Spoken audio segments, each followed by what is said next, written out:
कक्षा 10 विज्ञान अध्याय 4 कार्बन और उसके यौगिक में आपका स्वागत है। अब आगे है कार्बनिक यौगिकों का दहन। हमने कार्बनिक यौगिकों के बारे में पढ़ा। अब इनका दहन होगा तो कौन सी अभिक्रिया होगी। कार्बनिक यौगिक ऑक्सीजन में दहन होता है। तब क्या होता है, कोई ऑक्सीजन से अभिक्रिया होता है। ऑक्सीजन से अभिक्रिया होकर प्रचुर मात्रा में ऊष्मा, प्रकाश तथा कार्बन डाइऑक्साइड देता है। तीनों चीज़ें बनती है। अब बात की जाए संतृप्त हाइड्रोकार्बन।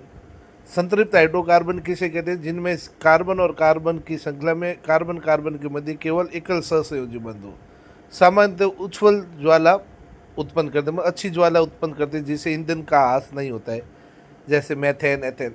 लेकिन वायु की सीमित मात्रा होने पर, वायु की सीमित मतलब ऑक्सीजन की कमी होने पर काली ज्वाला देते हैं।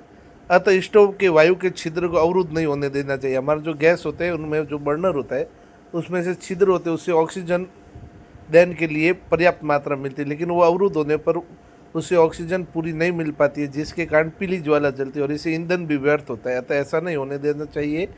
ऐसा प्रश्न पूछा जा सकता है, स्टोव के वायु के छिद्रों को अवरुद्ध क्यों नहीं होने देना चाहिए, ये अंदर से प्रश्न बन सकता है।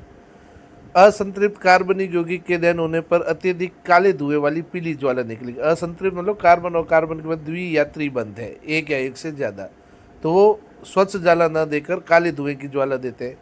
कोयला तथा पेट्रोल में कुछ मात्रा में नाइट्रोजन तथा सल्फर होते हैं, अतः उनके दहन पर सल्फर और नाइट्रोजन के ऑक्साइड बनते हैं जो प्रदूषक होते हैं। ये हम प्रदूषण वाले पार्ट में पढ़ चुके हैं। अब देखिए इसके उदाहरण होगा। कार्बन प्लस ऑक्सीजन दहन करने पर ऑक्सीजन से अभिक्रिया करेगा, CO2 कार्बन डाइऑक्साइड ऊष्मा और प्रकाश बनाएगा। CH4 मैथेन, ये दहन पर ऑक्सीजन से अभिक्रिया करेगा और क्या बनेगा, CO2 प्लस H2O। तीसरा है कौन, इसके अंदर देखिए ये CH3CH2OH एथेनॉल, ये ऑक्सीजन से अभिक्रिया करके CO2 प्लस H2O ऊष्मा तथा प्रकाश, ये चार चीज़ें बनाता है।